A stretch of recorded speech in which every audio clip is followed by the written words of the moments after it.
Meus irmãos, a paz do Senhor Jesus. Amém. Louvado e glorificado seja o nome do nosso Senhor e Salvador Jesus Cristo. Estamos hoje no Parque Real para ministrarmos a 11ª lição da revista do livro do DIN. E a lição de hoje tem como tema o batismo com o Espírito Santo. E eu quero fazer a leitura com os irmãos que me ouvem lá no livro de Atos, capítulo 2, o versículo de número 4, que o texto diz assim: E todos foram cheios do Espírito Santo e começaram a falar noutras línguas, conforme o Espírito Santo lhe concedia que falasse. Aleluia, louvado seja o nome de Jesus.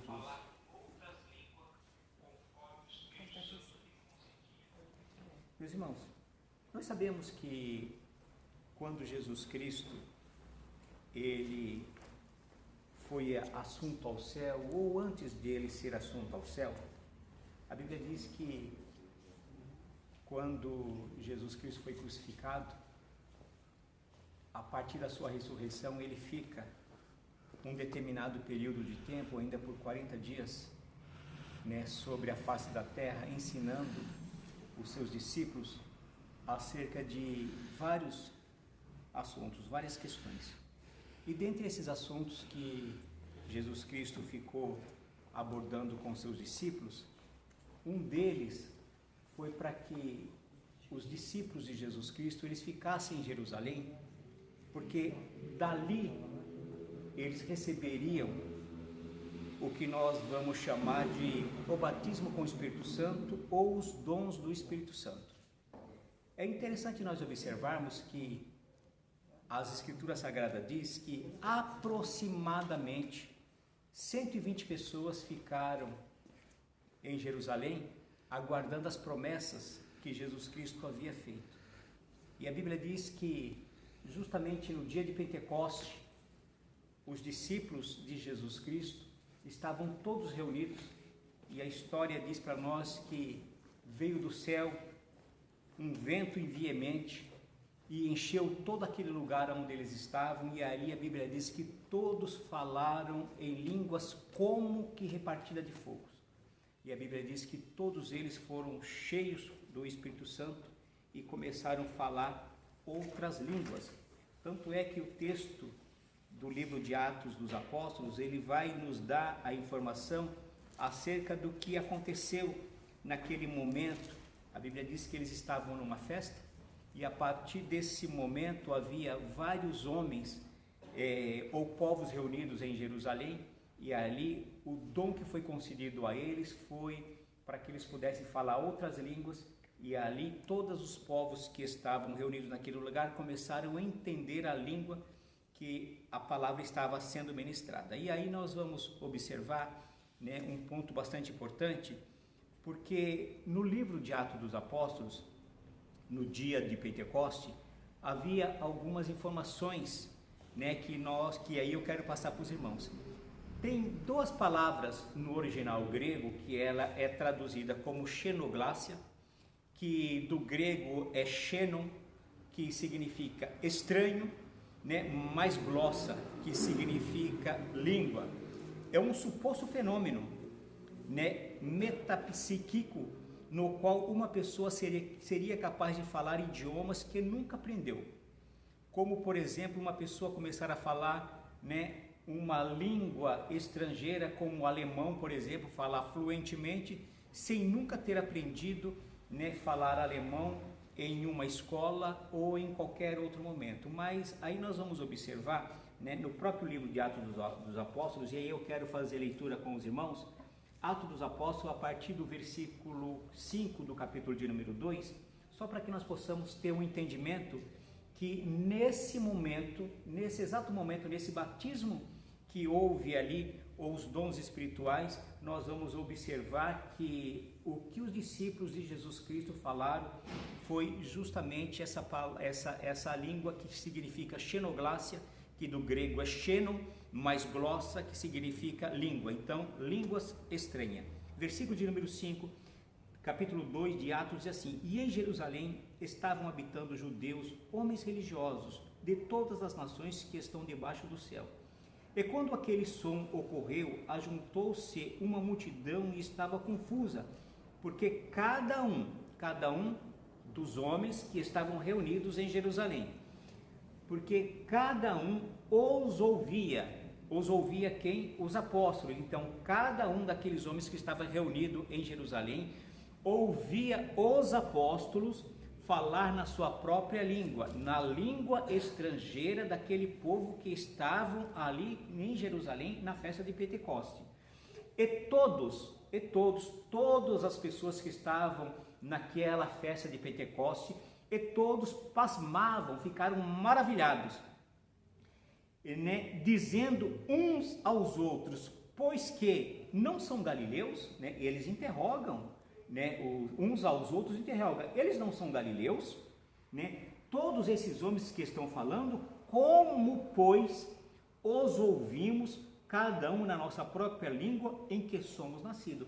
Então houve um grande espanto de toda aquela grande multidão que estava reunida na festa de Pentecoste ali em Jerusalém, porque eles sabiam que os apóstolos de Jesus Cristo, eles eram homens galileus e por certo eles tinham que falar o seu idioma, o idioma natural da sua língua judaica ali, e eles estavam ouvindo os judeus falarem na própria língua daqueles homens que estavam visitando Jerusalém ou que estavam hospedados em Jerusalém até que a festa de Pentecoste ela fosse concluída. E aí o texto a seguir ele vai dar, né, o nome de cada povos que estavam reunidos naquele dia. Então vamos lá. O versículo 8 ainda diz assim: como pois os ouvimos cada um na nossa própria língua em que somos nascidos? E aí o versículo de número 9 começa a identificar o nome das pessoas ou dos povos que estavam em Jerusalém na festa de Pentecostes. Então vamos lá. Primeiro, partos e medos, elamitas e os que habitam na Mesopotâmia, Judeia, Capadócia, Ponto e Ásia, e Frígia, e Panfilha, Egito e partes da Líbia, junto a Cirene, e forasteiros romanos, tanto judeus como prosélitos, cretenses e árabes. Todos nós temos ouvido em nossa própria língua falar das grandezas de Deus. E todos se maravilharam e estavam suspensos, dizendo uns para os outros: que é isto dizer? E outros, zombando, dizia: estão cheios de mosto. Então, observem o texto, como o texto é interessante. A Bíblia vai dizer que esses mesmos homens que estavam reunidos em Jerusalém no dia da festa de Pentecoste, eles se maravilharam com aquilo que os apóstolos estavam dizendo ou estavam pregando. E o que é interessante é que eles ouviram cada um dos apóstolos ministrar a pregação da palavra ou falar do amor de nosso Senhor e Salvador Jesus Cristo na própria língua original de cada um desses povos que eram nascidos em outros países. É como se nós estivéssemos aqui, Gabriel, pregando a palavra do Senhor e tivesse um grupo de pessoas alemãs que nunca nos ouviu ou nunca foi numa escola aprender alemão. Então essas pessoas, eles estão nos ouvindo pregar e a mensagem que nós estamos pregando é na língua original deles, na língua da cidade que eles nasceram. Então nós estamos aqui falando e eles estão entendendo o que nós estamos falando em alemão. Então parte por aí. Então nós estamos observando que esta língua, no seu original grego, ela se chama xenoglacia. Então esses povos, eles ouviram os discípulos falar na sua própria língua. E aí nós temos uma outra informação, né, dentro do próprio texto para passar para os irmãos, que vai falar sobre um outro palavra que é glossolalia.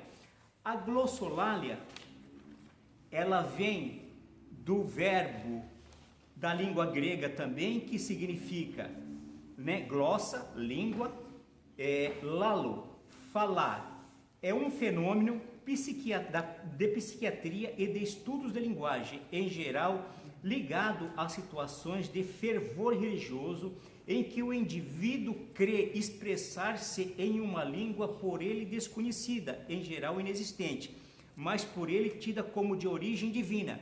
Entretanto, essas falas são caracterizadas pela repetição da cadeia sonora. sem qualquer significado sistemático e ainda com raras unidades linguísticas previsíveis, sendo o falante incapaz de repetir qualquer enunciado já pronunciados. O que significa isso? Então nós temos duas formas de nós tratarmos do assunto. A xenoglácia, como nós já definimos isso, que enquanto os discípulos pregavam a palavra, falavam do amor de nosso Senhor e Salvador Jesus Cristo, os povos da época que estavam em Jerusalém ouviram a pregação da mensagem pelo apóstolo Pedro, pelo apóstolo Mateus e por aí vai sucessivamente, cada um dos apóstolos pregando e eles ouvindo a mensagem da pregação do evangelho na língua de origem de cada um do país dele nascido. E a Bíblia diz que eles se maravilharam com isso, ficaram espantados de ver qual coisa maravilhosa aquilo que estava sendo realizado na vida deles por intermédio da pregação da palavra. E aí nós temos a outra linguagem, a glossolalia. A glossolalia é uma repetição de línguas e ela dá a ideia de que é uma influência divina que faz com que nós falemos e muitas das vezes, ou na grande maioria das vezes, nós não falamos de forma repetitiva e nem sequer entendemos aquilo que nós falamos. E aí Paulo vai explicar isso lá no capítulo 12 do livro de Coríntios, a menos que haja interpretação de línguas. Então nós vamos observar que nesse momento do livro de Atos dos Apóstolos, o que os discípulos falaram ali foi a xenoglácia. E nós vamos ver no decorrer do livro de Atos dos Apóstolos outras manifestações do Espírito Santo, aonde nós vamos ter um entendimento que eles falaram a glossolalia, que aí nós poderíamos dizer ou atribuir que é o que nós fazemos nos dias de hoje, ou falamos nos dias de hoje, ou dissemos que falamos nos dias de hoje, que é justamente a língua dos anjos, né? Que aí muitos de nós que somos pentecostais, ou as igrejas pentecostais, né, fazem aquela repetição de línguas, e aí nós dizemos que é a língua dos anjos. Então só essas duas definições, para nós literalmente entrarmos aqui na revista do Dink e tratarmos sobre aquilo que o escritor do Dink ele nos traz para nós nessa noite. Então vamos lá. Sabemos, a introdução aqui, sabemos que não podemos ser exatos em definir o batismo com o Espírito Santo, mas daremos uma definição nos moldes bíblicos. Batismo com o Espírito Santo é o revestimento do poder do Espírito Santo para pregarmos a palavra do Senhor com autoridade, adquirir uma vida mais santificada e podemos ser usados pelo Espírito Santo para sermos úteis com os dons espirituais. Nós sempre dizemos o seguinte, que o batismo com o Espírito Santo, ele é um revestimento de poder. E quando nós somos revestidos de poder, nós temos uma autoridade a mais, né? Eu vou usar esse termo, nós temos um plus a mais concedido por Deus para que nós possamos pregar o Evangelho de nosso Senhor e Salvador Jesus Cristo com autoridade.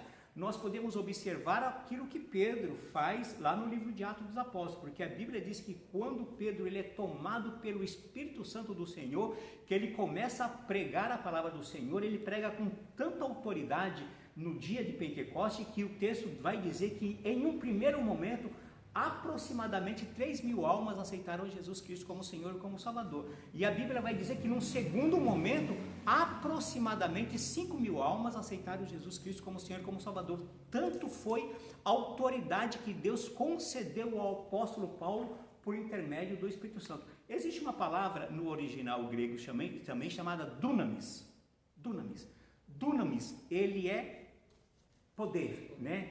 É dunamis, né? Que é explosão. É como se nós estivéssemos recebendo, né, uma carga explosiva em nós, que muitas das vezes nós somos tomados por essa carga explosiva que nos faz agirmos não diferente, mas nos dá uma autoridade a mais concedida por Deus para que nós possamos fazer a obra do nosso Senhor e Salvador Jesus Cristo. Então vamos lá, vamos continuar aqui.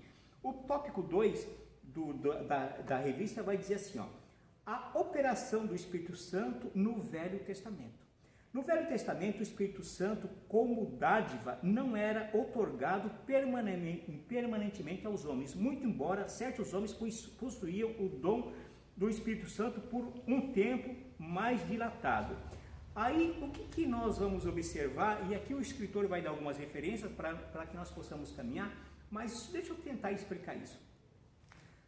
Quando nós olhamos para dentro das Escrituras Sagradas, nós vamos ver que o Espírito Santo, ele sempre existiu, porque nós vamos tratar a ideia da Trindade dentro das Escrituras Sagradas, então nós vamos tratar a ideia de Deus como o Pai, o Filho e o Espírito Santo.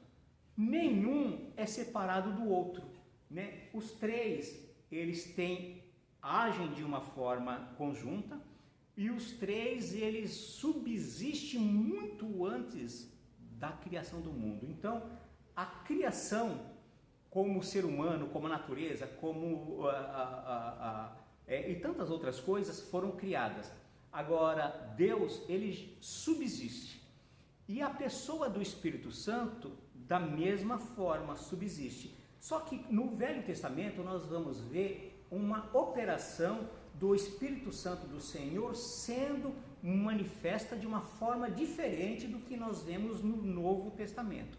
A Bíblia, ela não vai nos ensinar que quando havia uma manifestação do Espírito Santo do Senhor, ela não nos ensina como aquilo sendo uma manifestação do Espírito Santo do Senhor. Ela nos ensina que o Espírito de Deus, né, o Espírito de Deus, ele agia de forma independente na vida de uma determinada pessoa ou na vida de uma coletividade de pessoas para um determinado fim específico, né? O que significa? Se nós pegarmos vários homens de Deus, Moisés, por exemplo, pegamos Elias, por exemplo, e tantos homens, né, que foram aí eficazes na construção de tudo aquilo que nós vamos olhar, né, acerca dos mandamentos do Senhor, acerca daqueles homens que fizeram, né, com grande veemência a obra do Senhor. Nós não vamos ver nenhum deles, né, sendo tomado pelo Espírito Santo e o Espírito Santo permanecendo na vida deles, como permanece nas nossas vidas nos dias de hoje ou na vida da igreja, como os irmãos queiram.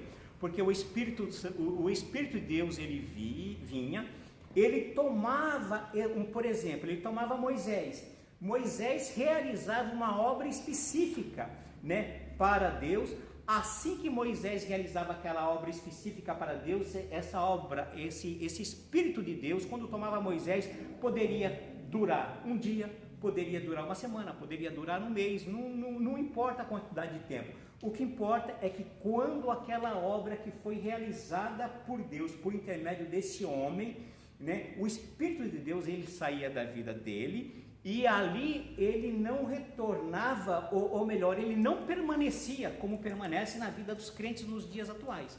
O Espírito de Deus saía, realizava uma obra, depois vinha, se manifestava novamente, totalmente diferente do que acontece nos dias de hoje. E aqui o escritor, ele vai trazer algumas informações para nós, vou dar alguns exemplos, né? Um exemplo, no Velho Testamento, o Espírito de Deus, ele contendia com os homens, o que significa, ele lutava com os homens. E aí nós temos lá em Gênesis capítulo 3, versículo de número 3, né? Se os irmãos quiserem olhar essa referência, vamos lá, Gênesis 6 e 3 diz assim, ó: então disse o Senhor, não contenderá o meu espírito para sempre com o homem, porque ele também é carne, porém os seus dias serão 120 anos. E aí o escritor vai dando outros exemplos, ó. Iluminava os homens. Então o Espírito de Deus, ele trazia uma iluminação aos homens para que determinada obra fosse realizada.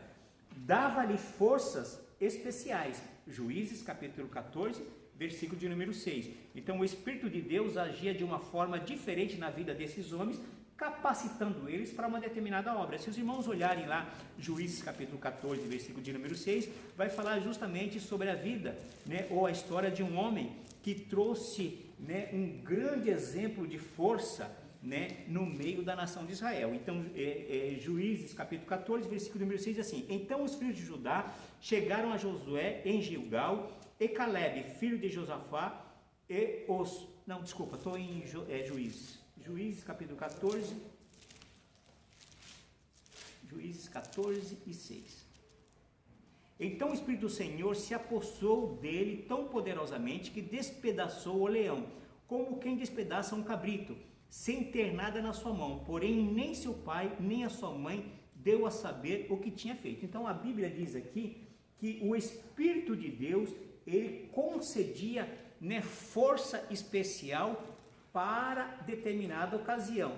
E nesse caso específico foi dado aquilo que nós já sabemos, a força para Sansão. Sansão, ele fez coisas maravilhosas, gloriosas na presença do Senhor por intermédio daquilo que o Espírito Santo lhe concedeu para que ele fizesse.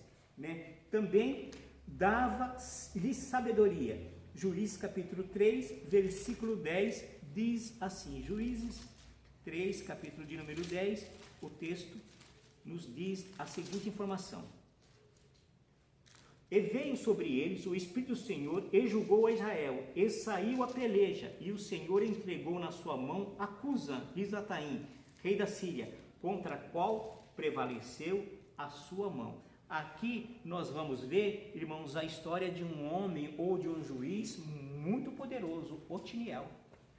Um dos primeiros juízes, o primeiro juiz que Israel teve após a morte de Josué. Quando Josué morre, Josué não deixa um líder, então a Bíblia vai dizer para nós que o povo ficou disperso, e aí Deus levanta alguns homens no decorrer da história do livro de Juízes, para que esses homens ele pudesse conduzir a nação de Israel, para que o povo pudesse abrir mão ou se abster da idolatria.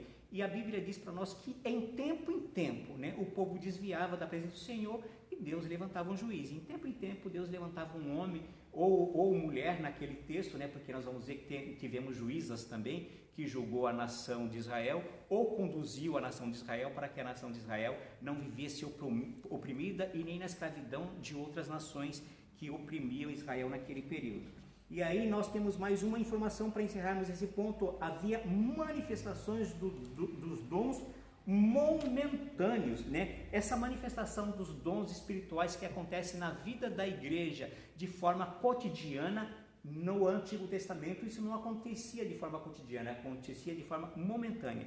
E aí, só para nós pegarmos uma referência, segundo Samuel capítulo 23, versículo de número 2.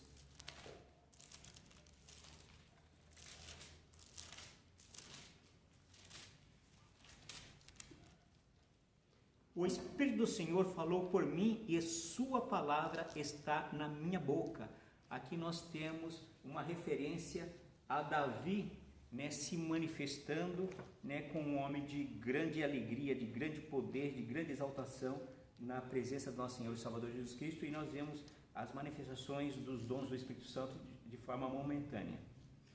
Pastor, eu estava estudando sobre a profeta Débora, e algumas pessoas, pelo que eu estava estudando, as pessoas falam que ela tinha o dom do Espírito Santo. Aí a minha pergunta seria: o dom que ela tinha era do Espírito Santo? É da mesma forma que o Senhor está explicando, que o Espírito Santo ele vinha, fazia a obra dele e depois voltava? Ou esse tal dom que eles falam permanecia nela? Não, é o que nós estamos observando. Quando nós olhamos o Antigo Testamento, nós vamos ver que o Espírito de Deus, ele se manifestava na vida de uma determinada pessoa. Essa determinada pessoa fazia a obra ou realizava o que tinha que realizar, em benefício de Deus ou em benefício do povo.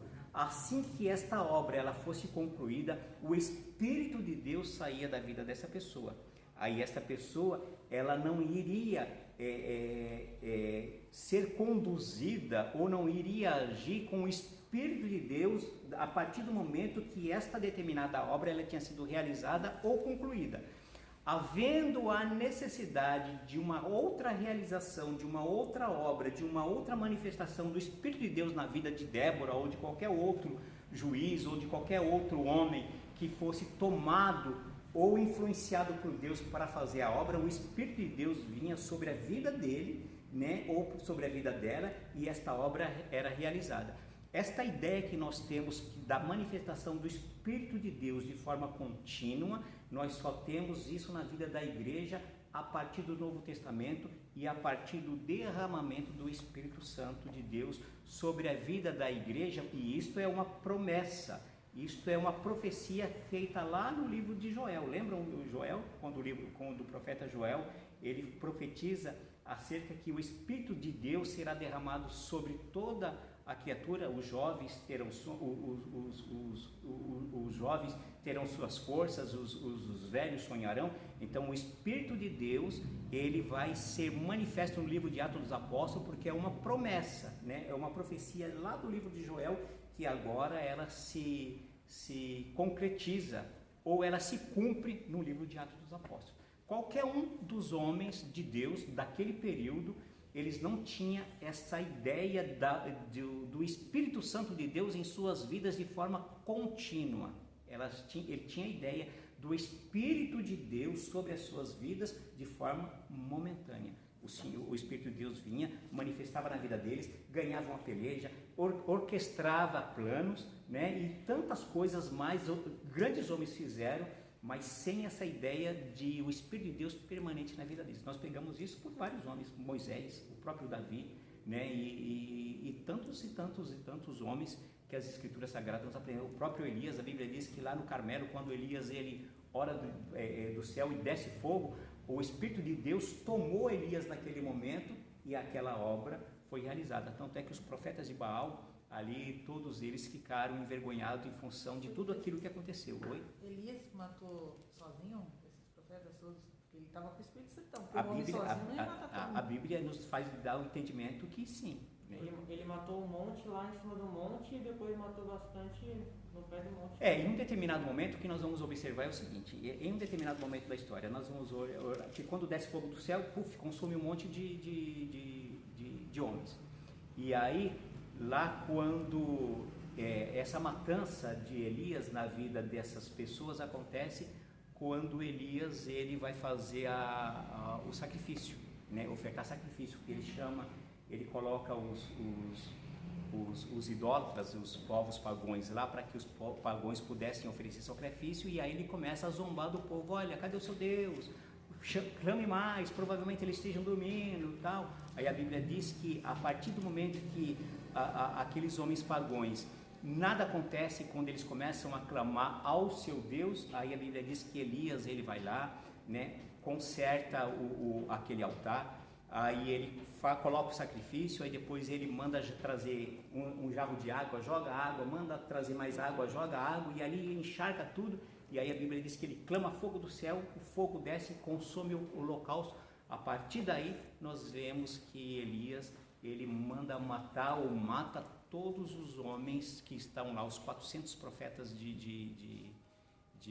os 450 profetas lá de Baal e Aserá lá, né? E aí nós percebemos que o texto não diz que ele foi ajudado por outras pessoas. O que nós vamos entender é que nesse momento, né, ele estava, né, me deem a liberdade de usar esse termo, ele estava possuído pelo Espírito de Deus e possuído pelo Espírito de Deus, ele realizou essa obra. Nós vemos Sansão, a Bíblia diz que Sansão matou quantos homens com uma queixada de jumento, né? De uma queixada de jumento. Quantos homens ele matou? 1000 pessoas com uma queixada de jumento. Uma pessoa que não esteja capacitada ou que não esteja o Espírito de Deus, ele é capaz de matar 1000 pessoas de uma única vez, né? Quando eu digo de uma única vez, não é que ele lançou a queixada e a queixada saiu como aquele bumerangue que saiu, não, né? Vem para a luta mesmo, né? É na luta mesmo, é mão, vem, a pessoa se cansa, a pessoa não consegue, fica fadigada, né? De tanto lutar. E a Bíblia diz não, a Bíblia diz que Sansão matou 1000 homens com uma queixada de jumento. Passou a mão numa queixada de jumento, um cadáver, né, de um jumento que já estava lá morto por muito tempo, passou e os seus inimigos vieram contra ele e ele foi lutando e venceu todos, porque o Espírito de Deus se apoderou da vida de Sansão e fez isso na vida dele. Por que a igreja hoje, sabe, Gabriel, por que a igreja hoje ela é vitoriosa? A igreja só é vitoriosa porque o Espírito de Deus ou o Espírito Santo de Deus está no meio da igreja, porque se não fosse o Espírito Santo de Deus, nós não seríamos igreja vitoriosa. Por que que nós, eu sempre digo isso e vou sempre dizer, sabe, irmão Adilson, é uma concepção minha, é um pensamento meu, esse é o meu pensamento. A igreja, por mais que as pessoas digam de forma contrária, mas a igreja ela está predestinada, a igreja está predestinada a ir para o céu. Ninguém consegue tirar o céu da igreja, ninguém tira, né? Se eu olhar para a minha vida, se eu olhar para mim, o Edson, eu em algum momento, como nós, pentecostais, nós pregamos contrário à predestinação que é pregada pelos calvinistas, né? Porque o calvinista ele prega a predestinação dizendo que Deus escolheu uns para a salvação e outros não para a salvação. Nós que somos, que temos uma teologia arminiana, nós pregamos diferente disso. Nós não pregamos dessa forma, mas na minha concepção a igreja está predestinada a ir para o céu. Pode ser que eu, Edson, em algum momento da minha vida, se eu não prego predestinação como Calvino prega, em algum momento pode ser que eu desvie dos caminhos do Senhor, e eu desviando dos caminhos do Senhor, pode ser que a salvação ela não me alcance, pode ser. Só que o fato de eu não ser salvo em algum momento da minha vida porque eu desviei do caminho do Senhor, não significa que a igreja ela não está predestinada a ir para o céu. Porque eu, Edson, só sou igreja enquanto eu permanecer no corpo de Cristo. Porque nós vamos ver isso lá no livro de Atos, né? Jesus Cristo é o cabeça. Aí tem o corpo. Quem são o corpo? Né? Quem são os membros? Somos nós. Enquanto eu, como membro, eu estiver ligado no corpo, não tem como eu não ir para o céu. Enquanto eu, como membro, estiver ligado no corpo, não tem como não ir para o céu. Agora, a partir do momento que o meu membro, ele é amputado, a partir do momento que eu, como membro, sou amputado e tirado do corpo, eu sou lançado fora. Mas o corpo, ele continua lá, intacto. O corpo está intacto. E o corpo, ele vai para o céu. Porque a cabeça que é Cristo vai conduzir o corpo para o céu. Agora, por isso que a igreja de Jesus Cristo, ela é vitoriosa. Ninguém, absolutamente ninguém vence a igreja. Ninguém. Passo dificuldades, choro. Hoje mesmo eu tive um sepultamento de um amigo, do vizinho meu, um senhor já de idade, uma pessoa assim maravilhosa, né? E a gente olha a situação, né, a qual nós estamos envolto, vamos morrer, vamos passar por dificuldade, mas o fato de nós passarmos por lutas, dificuldades, pela morte nos atingir, não significa que nós não somos vitoriosos. Somos vitoriosos sim, porque Cristo está em nós, e Cristo nos concedeu o privilégio de recebermos o Espírito Santo do Senhor. E aí nós vamos ver Paulo escrevendo isso lá no capítulo 6 da primeira carta que Paulo escreve aos Coríntios, a partir do versículo de número 12. Paulo vai falar lá coisa maravilhosa, ele vai tratar a relação do corpo em relação ao Espírito Santo, né? Que nós somos templo do Espírito Santo. E o fato de nós sermos templo do Espírito Santo, nós não podemos nos juntar, nos unirmos a uma meretriz, porque se nos unirmos a uma meretriz, nós nos tornamos corpo com ela. E se nós não fizermos isso, nós temos o Espírito Santo que habita em nós. Pastor, a partir do momento que nós temos o Espírito Santo, não deveríamos pecar menos, então, porque assim, hoje nós temos a igreja vitoriosa por conta, né, do Espírito Santo. A palavra diz que o Espírito Santo nos ajuda em nossas fraquezas, mas a gente peca tanto. Por que pecamos? Mas por que nós pecamos? O que significa a palavra? O que significa a palavra pecado, né? A palavra pecado, ela vem de uma raiz grega, né, que significa armatiologia. O que significa a palavra armatiologia? É errar o alvo. Nós erramos o alvo. E nós erramos o alvo constantemente, todos os dias nós pecamos. Por que pecamos? Pecamos pela fragilidade, irmã Silvânia, da carne. A carne, ela é frágil. A carne, ela não tem consistência. Nós somos conduzidos aos desejos da carne. Por isso que Paulo, ele diz que a luta, ela precisa ser constante entre a carne e entre o espírito, porque existe duas naturezas dentro de nós, uma lutando para prevalecer em face da outra. Se nós alimentarmos mais a carne ela prevalece em relação ao espírito. Se nós alimentarmos mais o espírito ele prevalece em relação à carne.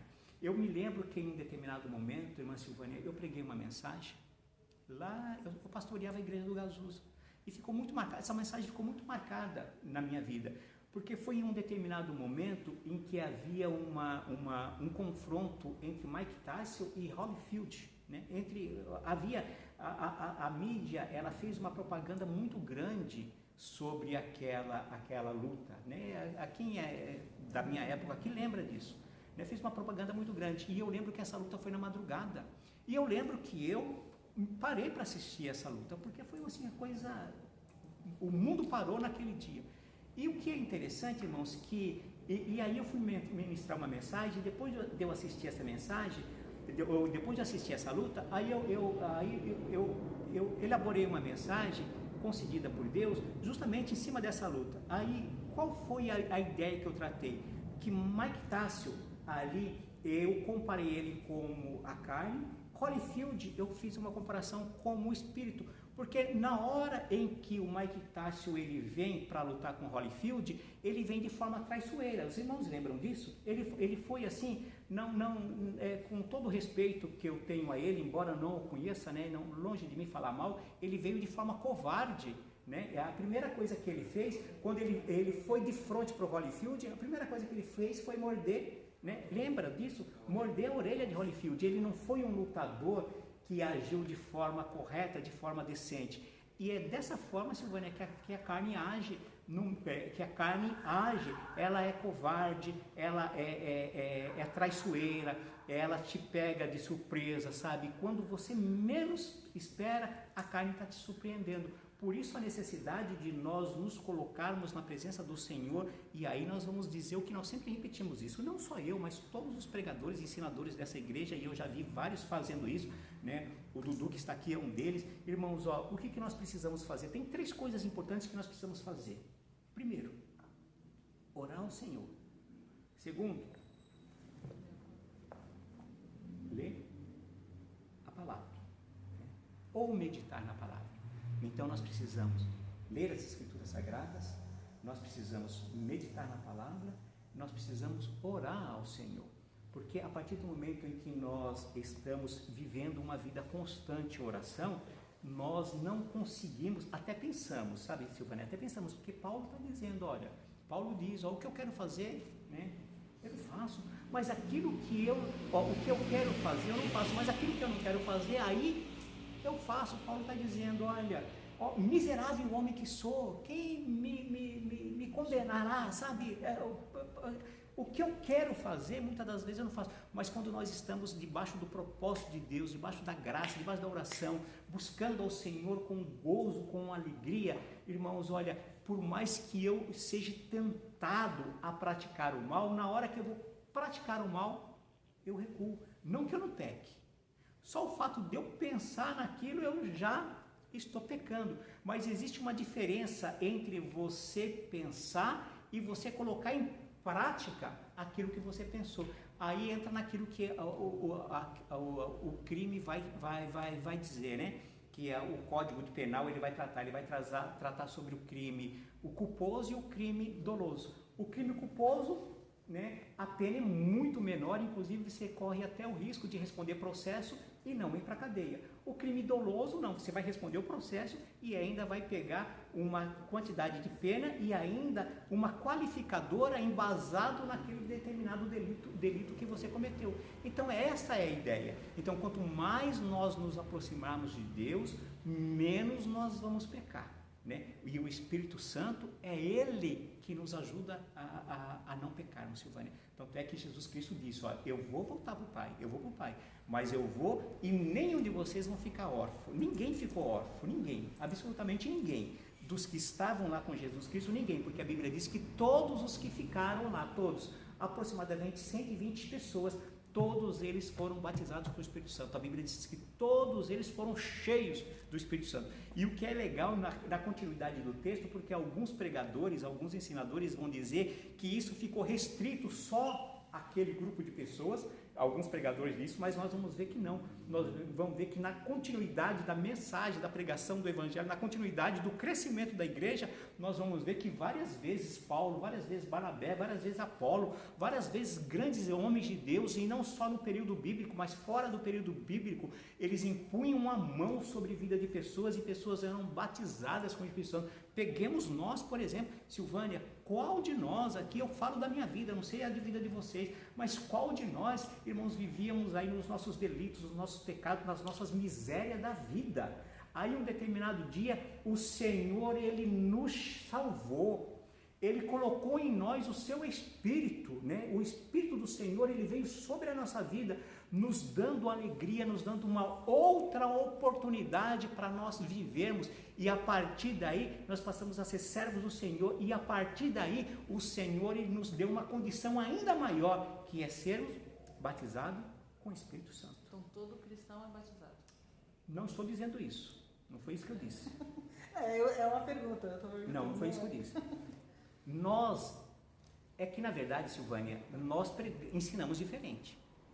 Quando você pega uma outra linha de doutrina, outra linha de igreja, eles vão ensinar também diferente. Eles vão dizer que o batismo com o Espírito Santo é para todo crente. Nós vamos ensinar que não. Nós vamos ensinar que não. Nós vamos ensinar, aí nós vamos dizer que existe evidências, tá? Evidência. Quando nós aceitamos a Jesus Cristo como Senhor, como Salvador, a partir do momento que eu entro por esta porta, eu aceitei a Jesus Cristo como Senhor e como Salvador, o que vem sobre a minha vida naquele momento? Eu recebo naquele momento o Espírito Santo de Deus. Então o Espírito Santo de Deus, ele já me toma. O Espírito Santo de Deus, a partir do momento que o Espírito Santo de Deus ele me toma, o que significa isso? Dentro do nosso ensinamento, dentro daquilo que nós ensinamos. Quando o Espírito de Deus ele me toma, significa que em qualquer momento, eu me mantendo na presença do Senhor, né? Se o Senhor arrebatar a igreja, se porventura acontecer algum fato trágico comigo, eu morrer, a partir daquele momento, eu já estou indo, né, para a glória, para encontrar com o Senhor.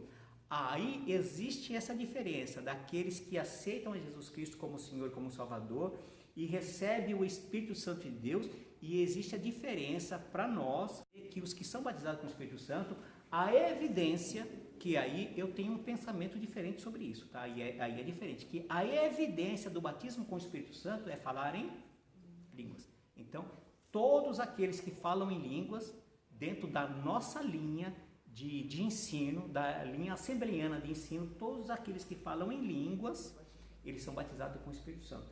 Todos aqueles que não falam em línguas, né, dentro da nossa linha de pensamento, não são batizados com o Espírito Santo. E aí nós temos homens, eu conheço vários homens exemplares dentro da igreja, homens com uma obra excelente, não vou citar nome aqui de nenhum deles, mas homens excelentes, que não falam línguas, e eles não são reconhecidos como sendo batizados com o Espírito Santo.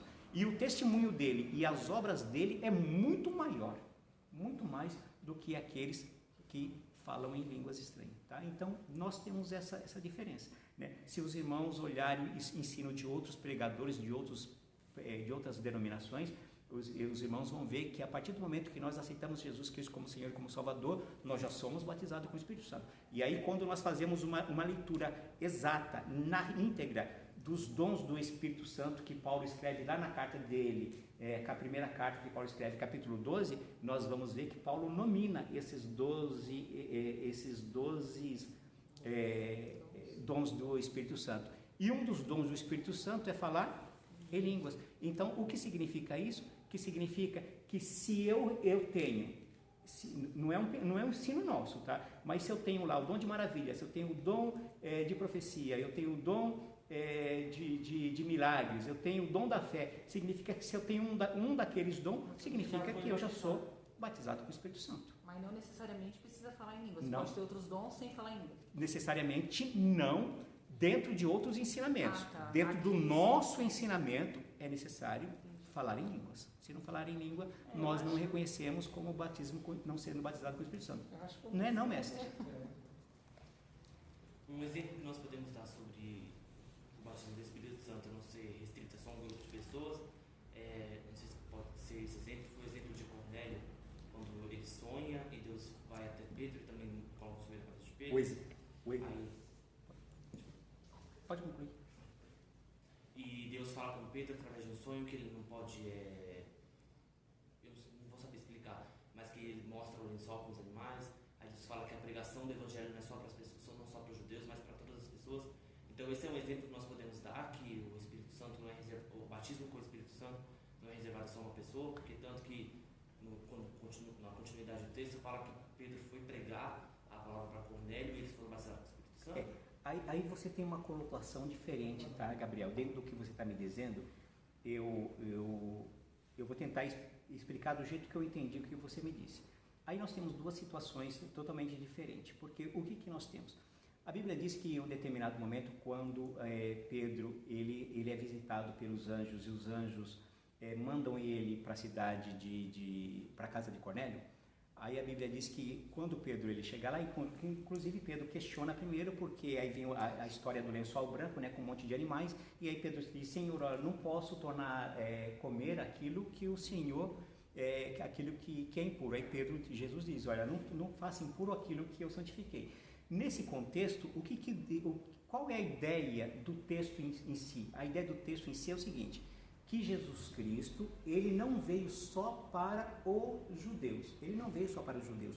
Então, os mesmos benefícios que os judeus eles estão recebendo de Deus, os gentios também irão receber. Então, a própria ideia que Pedro tinha é que os gentios, eles não eram dignos de receber o Espírito Santo. Eles não eram dignos. Tanto é que a Bíblia diz que quando Pedro foi até a casa de Cornélio, que Pedro viu, né, que o Espírito Santo desceu sobre a vida de Cornélio, da família, de todos que estavam na casa, a Bíblia diz que quando Pedro ele retorna, Pedro volta contando maravilhas, e Pedro diz mais ou menos isso: olha, que o Espírito de Deus não era só para eles, mas também para os gentios. E aí nós temos essa situação. Então nós temos um texto e um contexto explicando uma determinada situação. Se nós trazermos para os nossos dias atuais, nós vamos entender sim que o Espírito Santo de Deus, ele não é só para um grupo de pessoas, porque senão eu estaria dizendo que existe um grupo de pessoas dentro da igreja seleto e um outro grupo de pessoas dentro da igreja que não é seleto. Quem são os seletos? Aqueles que são batizados com o Espírito Santo. E os que não são seletos são aqueles que não são batizados com o Espírito Santo. Aí nós dizemos o seguinte, Gabriel, né? Nós dizemos o seguinte, que aquelas pessoas que são batizadas com o Espírito Santo são aquelas pessoas que, né, vou abrir uma aspas e fechar uma aspas aqui, né? Ou abrir uma chave e fechar uma chave, ou abrir chaves e fechar uma chave. Dizer o seguinte, Gabriel, que nós dizemos o seguinte, que essas pessoas que foram batizadas com o Espírito Santo são pessoas que buscaram mais a Deus e o Senhor os batizou com o Espírito Santo. Aquelas pessoas que não foram batizadas com o Espírito Santo, aí nós sempre dizemos o seguinte: irmão, busque mais a Deus. Não é essa a frase que nós usamos? Olha, busque mais a Deus. Busque mais a Deus. Só que a intimidade dessa pessoa com Deus, irmãos, é só Deus que sabe. E aí entra aquele contexto, né? Se nós entendemos que o falar em línguas é um dom do Espírito Santo, quem sabe essa pessoa não tem o dom de ensino? Quem sabe essa pessoa não tem um dom de maravilha? Quem sabe essa pessoa não tem um dom de profecia? Se essa pessoa tem essa quantidade de dons, ele tem esses 8 dons que Paulo nos ensina lá na carta dele aos Coríntios, o que significa? Se essa pessoa tem um desses dons, significa que ele é batizado com o Espírito Santo sem a necessidade de falar em porque línguas. nós vemos pessoas que ensinam maravilhosamente bem. Eu já vi, por exemplo, uma situação de uma senhora que sofria de hemorragia há muitos nada resolvia. E ela pediu para minha mãe fazer uma oração por ela. E a minha mãe fez uma oração tão simples, mas com toda a fé, e aquela mulher foi curada e minha mãe não falava línguas. Sim. Silvânia, se nós olharmos o capítulo 12, só um minutinho, pastor. Se nós olharmos o capítulo 12, nós vamos ver o seguinte, ó, acerca dos dons espirituais, da carta que Paulo escreve aos Coríntios, acerca dos dons espirituais, não quero, irmãos, que sejais ignorantes. Vós bem sabeis que éreis, vocês eram gentios, né?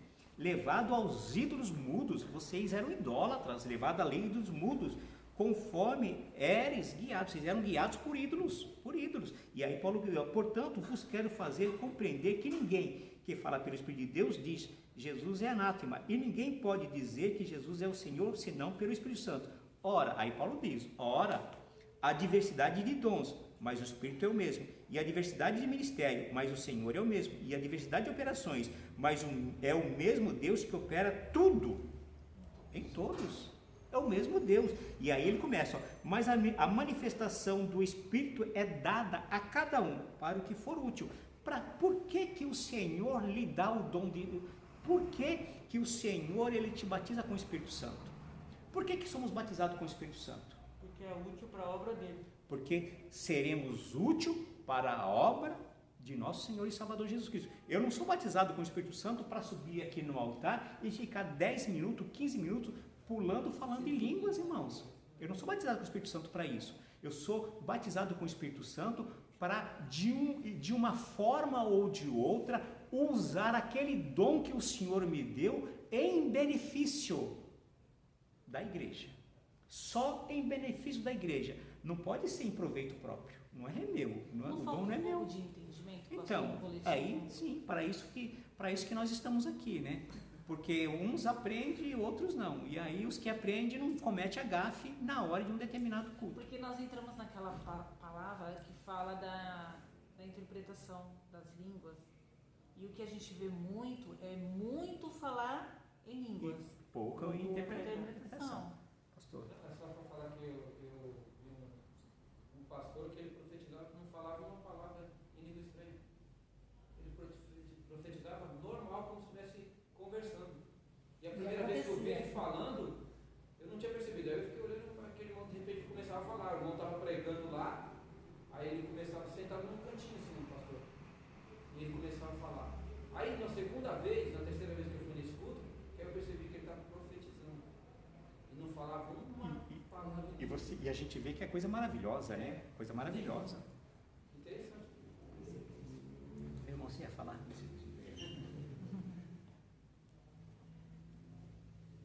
Teve uma vez que eu estava em um período grande de oração, de jejum, consagração, um período grande mesmo, orando na madrugada, participando de vigílias, buscando de todas as formas que eu havia entendido, né? O batismo com o Espírito Santo. E teve um dia, um jovem daqui da igreja, hoje ele já nem está mais aqui, não vou citar o nome dele, mas...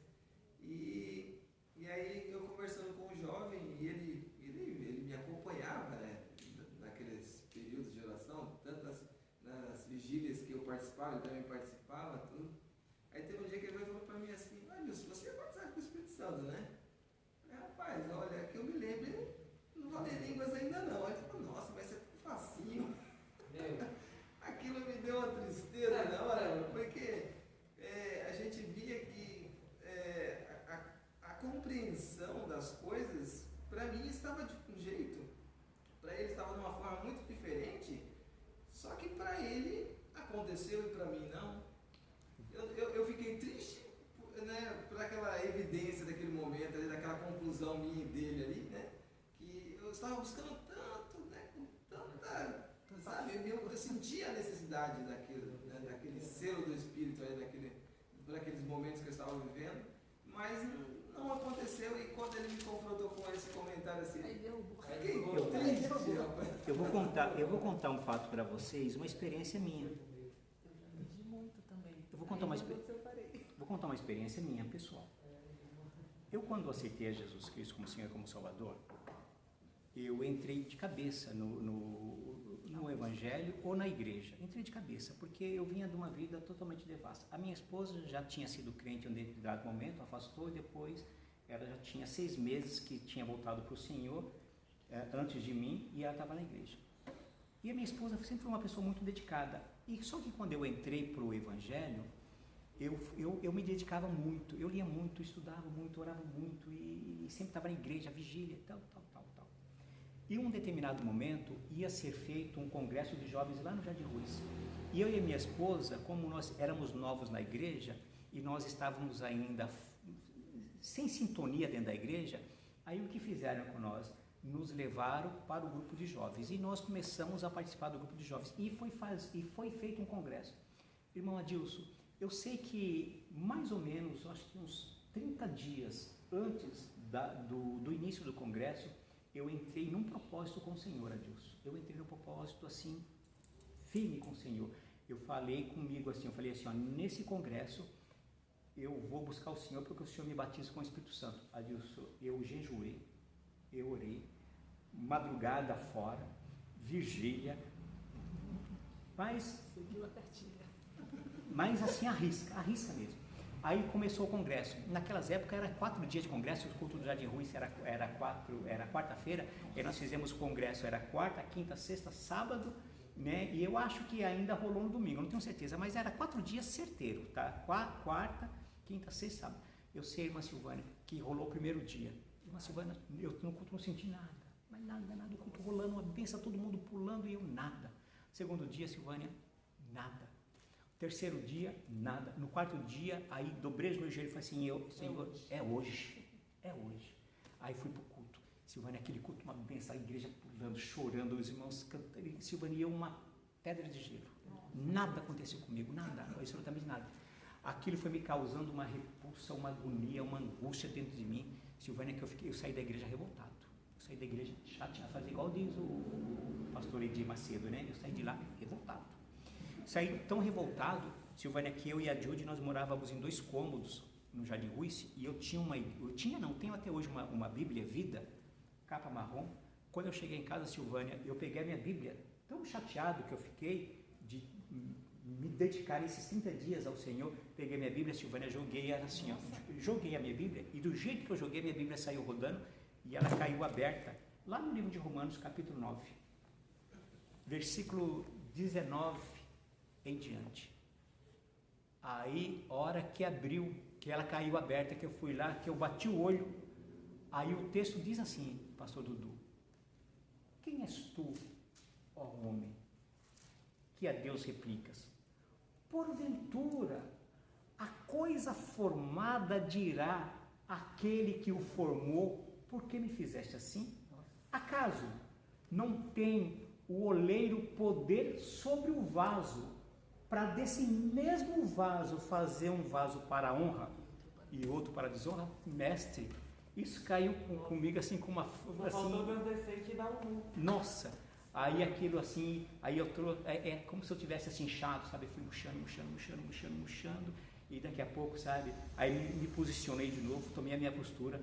Aí nós teve um congresso na sede, que a minha esposa foi batizada com o Espírito Santo lá. Irmã Silvânia, eu sei que depois da minha esposa, eu acho que eu demorei mais de 6 anos, uns 7 anos mais ou menos, para ser batizado com o Espírito Santo. E o Senhor me batizou com o Espírito Santo, sabe? Num culto assim, muito tranquilo. Nós estávamos numa reunião de ministério na sede, sabe, Dudu? Aí daqui a pouco os irmãos começaram, aí o pastor Genis deu oportunidade para vários irmãos falar testemunhos do que havia acontecido. Aquilo foi me tomando. Eu sei que daqui a pouco eu comecei a falar em línguas, e só que eu não tive manifestação, eu comecei a falar em línguas, comecei a chorar, e eu senti verdadeiramente Deus me batizando com o Espírito Santo, e comecei a falar em línguas ali, e depois comecei a falar em línguas. Os irmãos percebam que na igreja aqui, né, quem está aqui ao meu lado aqui, em um momento e outro me vê falar em línguas, mas de uma forma. Nas minhas mensagens, nas minhas pregações, os irmãos não me vê falar em línguas. Eu não paro a minha mensagem para falar em línguas, porque é o que eu penso. Assim, o que eu penso, que o falar em línguas, não é o que eu penso, é o que a Bíblia diz. A Bíblia diz que o falar em línguas edifica quem? A si próprio.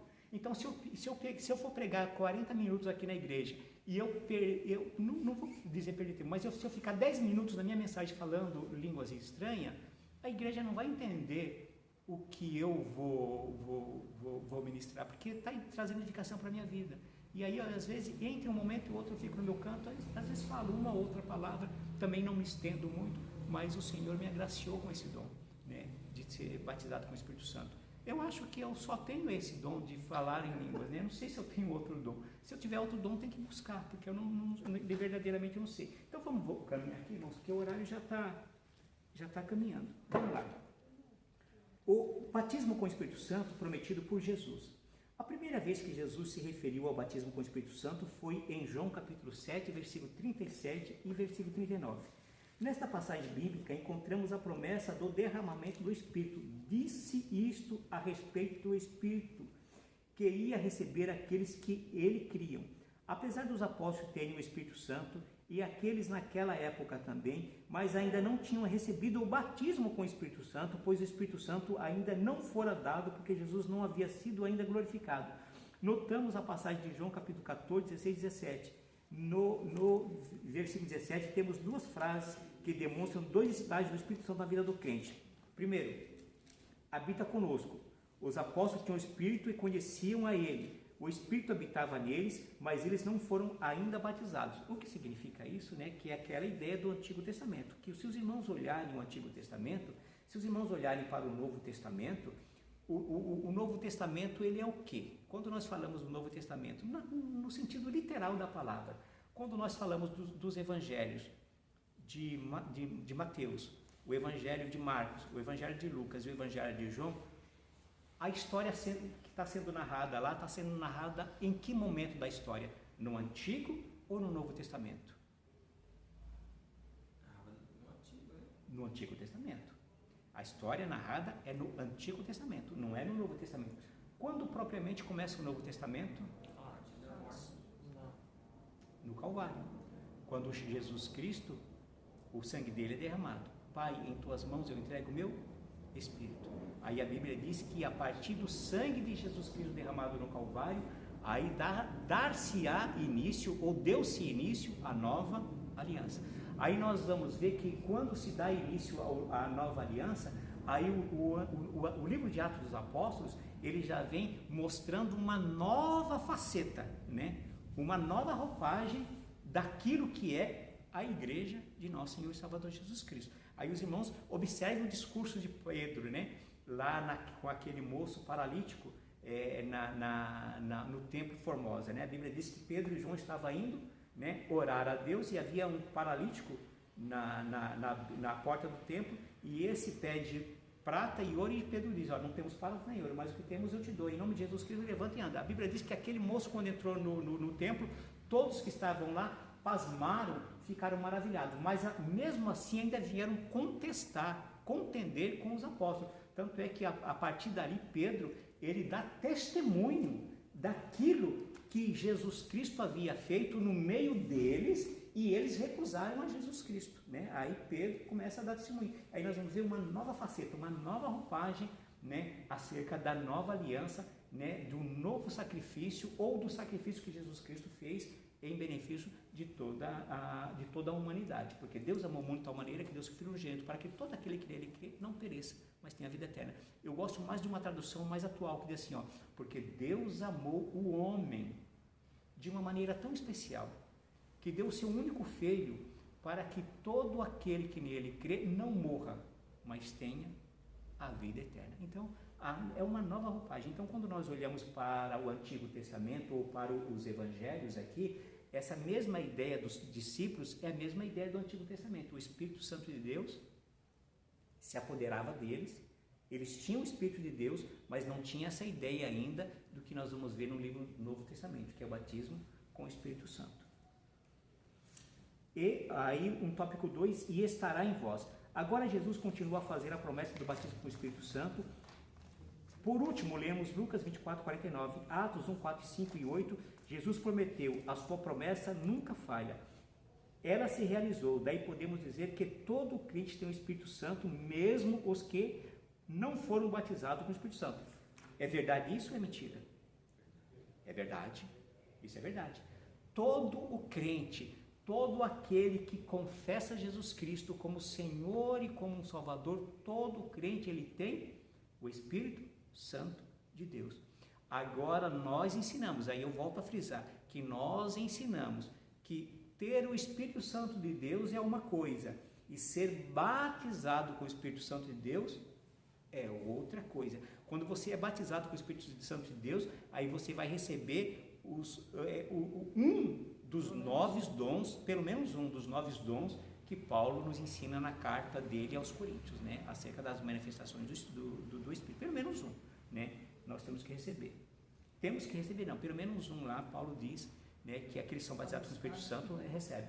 Por isso que eu não questiono, sabe, pastor Dudu, eu não questiono. Eu obedeço na íntegra. Eu sou um camarada obediente, sabe, irmã Silvânia? Eu congrego num campo de trabalho, que o campo de trabalho ele decidiu e definiu o seguinte, que só se levanta obreiros para o ministério aqueles que são batizados com o Espírito Santo. E em reunião de ministério, nós decidimos o seguinte, que só é batizado com o Espírito Santo aqueles que falam em línguas, porque aí nós vamos dizer que o batismo com o Espírito Santo o falar em línguas é a evidência do batismo com o Espírito Santo. Mas o fato de eu ter concordado com tudo isso e ensinar isso na igreja e observar essas normas estabelecidas pelo meu líder, né, ou pela minha liderança da igreja, não significa que eu concorde com esse ponto, né? E não concorde com esse ponto, porque se o autor aqui ele está dizendo que todos nós temos o Espírito Santo, agora uns são batizados e o outro não, e aí nós vamos para as Escrituras Sagradas, e Paulo ele faz uma nomeação dos dons do Espírito Santo, o que significa que o falar em língua é um dom concedido pelo Espírito Santo. Vamos abrir lá? Vamos abrir lá, só para nós acompanharmos isso. Ó. Vamos ler do versículo 5 em diante, capítulo 12, versículo 5 em diante. Versículo 5, e diz assim, capítulo 12. E há diversidade de ministério, mas o Senhor é o mesmo. E há diversidade de operações, mas é o mesmo Deus que opera tudo em todos. Mas a manifestação do Espírito é dada a cada um para o que for útil. Porque há um, aqui, vamos começar a entender, né? Porque há um, pelo Espírito é dada a palavra da sabedoria. Tem camarada que abre a Bíblia e, né? Tá? E há outro, pelo mesmo Espírito, a palavra da ciência. Cada um desses, nós vamos ver que cada um desses é um dom concedido pelo Espírito Santo. E há outro, pelo mesmo Espírito, a fé, que entra naquele critério, né, Silvânia, que se comentou da sua mãe. E há outro, mesmo Espírito, da fé. E há outro, pelo mesmo Espírito, os dons de curar. E há outro, a operação de maravilhas. E há outro, a profecia. E há outro, o dom de discernir o Espírito.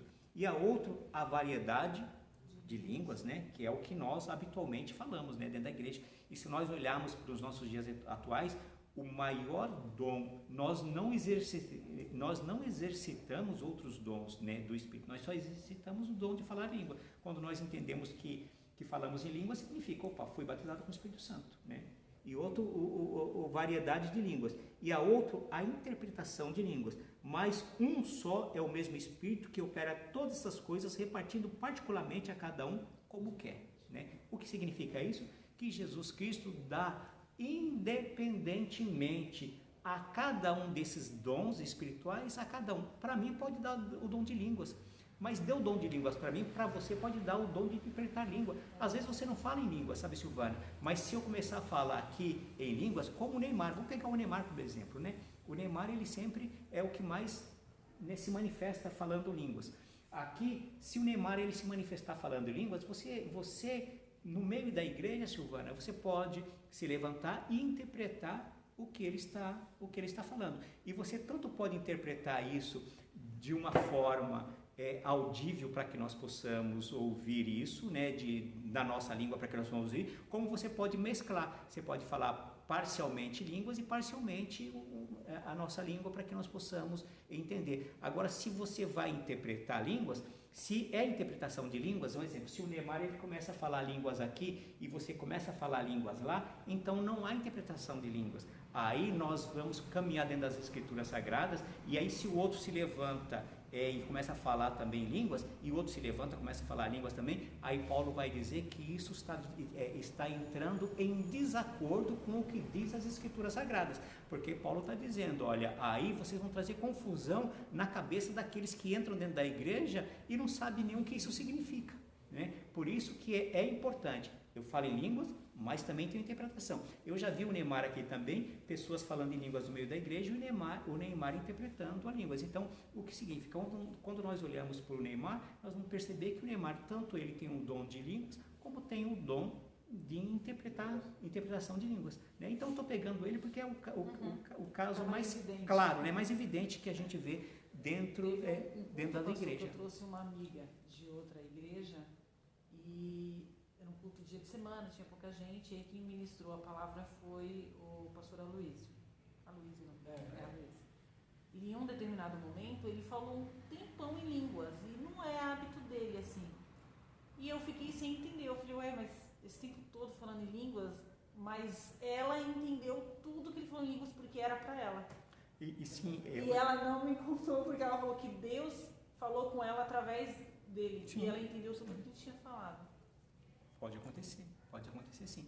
E se o Espírito de Deus está agindo nessas situações, não vai deixar criar confusão. Não cria confusão. Se o Espírito de Deus estiver agindo, agora se nós ficarmos com meninice, né? Aí começa, pá, e daqui a pouco. Eu fui numa igreja em Minas Gerais uma vez, logo no começo.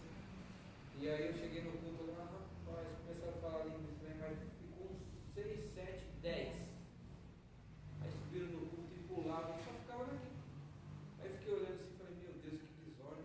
Não traz edificação, né? Aqui, ele vai falar, é um bando de doido. Sim, não edifica. Não edifica nem eles mesmos e nem os que vêm de fora. Porque, irmãos, o que nós precisamos entender é o seguinte, que o que nós pregamos aqui na igreja, ela precisa atingir os nossos corações, mas principalmente o coração do incrédulo.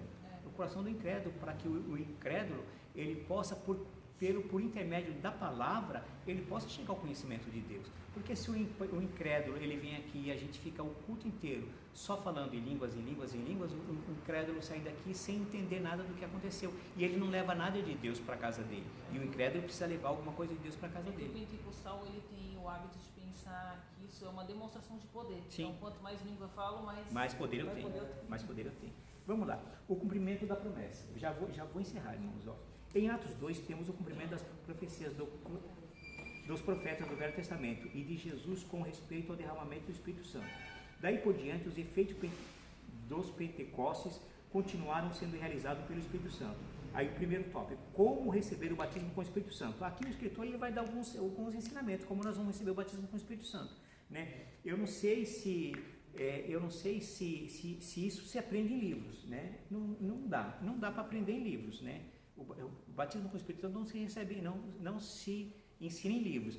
O batismo com o Espírito Santo é uma intimidade, é um relacionamento íntimo que determinada pessoa tem com Deus. Então, né, em um determinado momento, esse relacionamento que você tem com Deus, ele é tão profundo, ele é tão especial, que em um determinado momento, Deus ele vai lhe conceder isso. Então, aqui o escritor ele começa a dar o ensinamento como nós fomos batizados. Então, ele começa, como receber o batismo com o Espírito Santo? Não existem muitas complicações. Aí ele diz, não existem muitas complicações e nem muitas fórmulas para se obter o batismo com o Espírito Santo.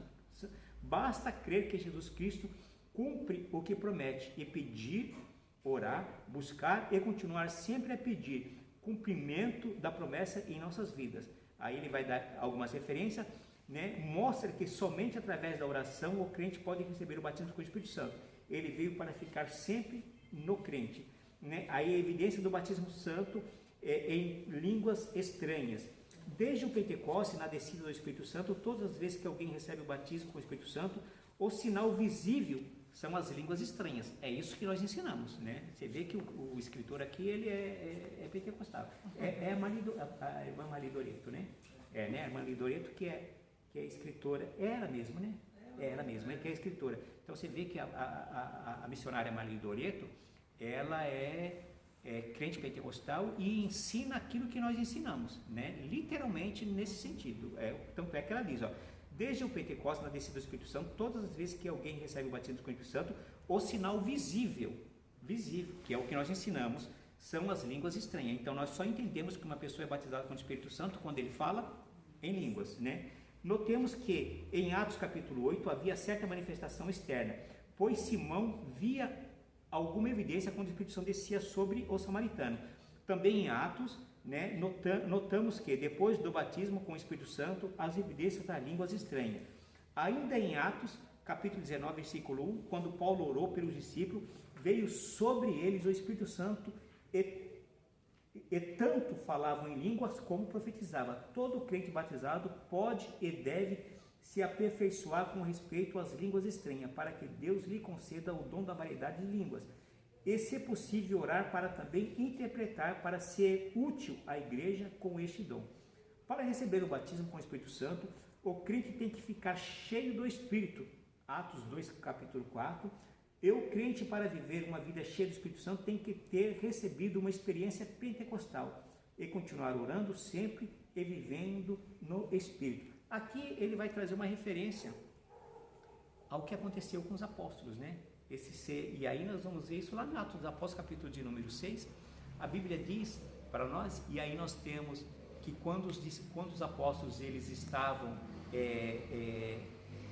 se envolvendo de uma forma total na obra do Senhor, que eles faziam tudo, né, e deixavam umas coisas sem fazer. Aí a Bíblia diz que em um determinado momento os discípulos, orientados por Deus, eles são orientados a escolher alguns homens para serem diáconos na igreja. E tanto é que logo a introdução do capítulo 6 vai dizer que eles busquem homens que sejam cheios, né, do Espírito Santo, homens de boa reputação, homens de bons testemunhos, né? Então, essa é a ideia. O que é ser um homem cheio do Espírito Santo? O que vem ser um homem cheio do Espírito Santo? Porque o escritor nos dá uma ideia diferente. O escritor ele vai dizer que ser cheio do Espírito Santo é uma coisa e ser batizado com o Espírito Santo é outra coisa, né?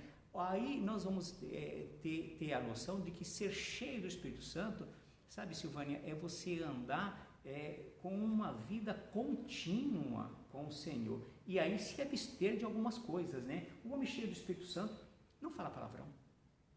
O homem cheio do Espírito Santo, ele compra e paga.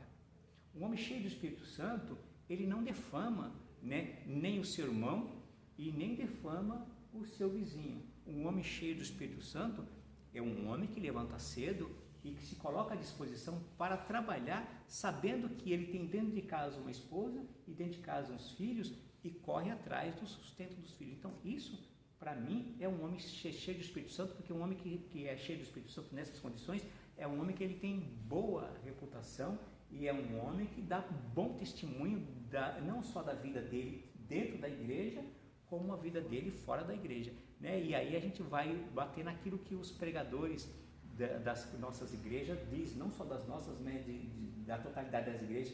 Irmãos, porque ser crente aqui dentro é uma coisa, né? Agora, ser crente lá fora é difícil, porque o que nós precisamos ensinar mesmo de fato, né, é lá fora, porque lá fora o nosso testemunho que vai dizer quem realmente nós somos. E aí as pessoas vão ver em nós e vão falar assim, poxa vida, ó, aquele homem, aquela mulher é uma pessoa diferenciada, ele tem a presença do Senhor. E aqui, irmãos, para continuar, aí o escritor ele vai trazer isso que nós já falamos, ó, boa reputação, cheio do Espírito Santo, cheio de sabedoria, e a conclusão diz, ó, nem todos os crentes são batizados com o Espírito Santo, portanto o batismo deve ser buscado através da oração, e assim todo crente poderá servir a igreja com os dons do Espírito, né? Nós sabemos, irmãos, olha, e isso é muito importante, só para eu encerrar, em tempo, o nosso campo de trabalho, ele faz trabalhos diferenciados lá na igreja sede, que nós atribuímos como a busca, né, com o Espírito Santo. E lá faz-se trabalhos onde nós tiramos um período de oração, um período de louvor, mensagem, pregação da palavra, e ali há imposição de mãos para que as pessoas sejam batizadas com o Espírito Santo. Eu já vi por várias vezes e contemplo isso até a data de hoje. Várias pessoas, inclusive a minha esposa foi batizada em um desses trabalhos com o Espírito Santo há mais de 20 anos atrás.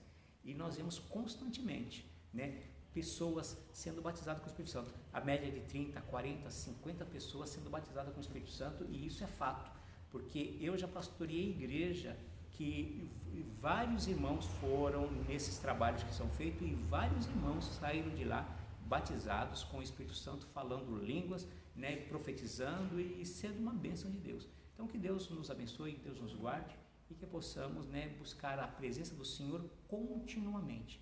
Para aqueles que ainda não são batizados com o Espírito Santo, que venham ser batizados com o Espírito Santo, orando, jejuando, meditando na palavra do Senhor e obedecendo ao Senhor de forma veemente, né? Como eu disse no começo aqui, eu orava, sabe, pastor Dudu, orava, jejuava e buscava, na minha modesta opinião, depois eu entendi isso. Eu acho que eu buscava mais ao Senhor nesse período, quando eu queria ser batizado com o Espírito Santo, do que a minha esposa.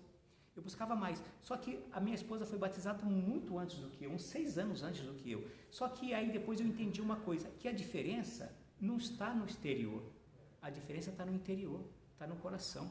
Irmãos, eu sou um homem de coração duro. Eu tenho um coração duro. A minha esposa não, pastor. A minha esposa é uma mulher de um coração tranquila. A Júlia é uma mulher assim de um coração puro, um coração aberto. Eu não, eu sou duro de coração. E o Senhor não opera nisso. O Senhor opera naquela pessoa que tem o seu coração contrito, né? O seu coração aquebrantado. E aí só depois de muito tempo que aí que eu vim entender isso. E o Senhor, depois de muito tempo, aí que o Senhor me deu a graça de ser batizado com o Espírito Santo. Aí quando fui batizado com o Espírito Santo, pastor Dudu, aí eu fui levantado para o ministério, né? Aí já passei para o ministério presbítero, né? Comecei a exercer a função de presbítero, depois evangelista, e estou aqui hoje, né, como pastor já há algum tempo no campo do Taboão, há mais ou menos 14 anos, exercendo esse trabalho e trabalhando com vocês, pregando e fazendo o que eu gosto de fazer, que é de uma forma muito simples, muito medíocre, né, e ensinando a palavra do Senhor, né, e que Deus possa nos abençoar grandemente. Ora, pastor, e abençoa a gente. Então vamos orar ao Senhor. Querido Deus, diante da Tua presença, papai, nós te agradecemos e te louvamos por esta oportunidade. Obrigado, Senhor, por falar de forma gloriosa em nossos corações a cada instante, a cada momento. Também, Senhor, ó meu Deus, ó Pai, abençoa aqueles que tiveram oportunidade de nos ouvir, Senhor, ó meu Deus, na noite de hoje. E que estas palavras, Senhor, traga, Senhor, conhecimento, traga, Senhor, entendimento aos nossos corações. Pois, Senhor, não sabemos nada, não conhecemos nada, mas o Senhor é aquele que orienta, aquele que nos conduz e aquele que dirige as nossas vidas. Obrigado, meu Pai, em nome do Teu Filho amado Jesus Cristo, eu te agradeço. Que o amor de Deus, a graça de nosso Senhor e Salvador Jesus Cristo, a comunhão e a consolação do Espírito Santo do Senhor esteja na vida de todos digam amém. Que Deus abençoe a todos.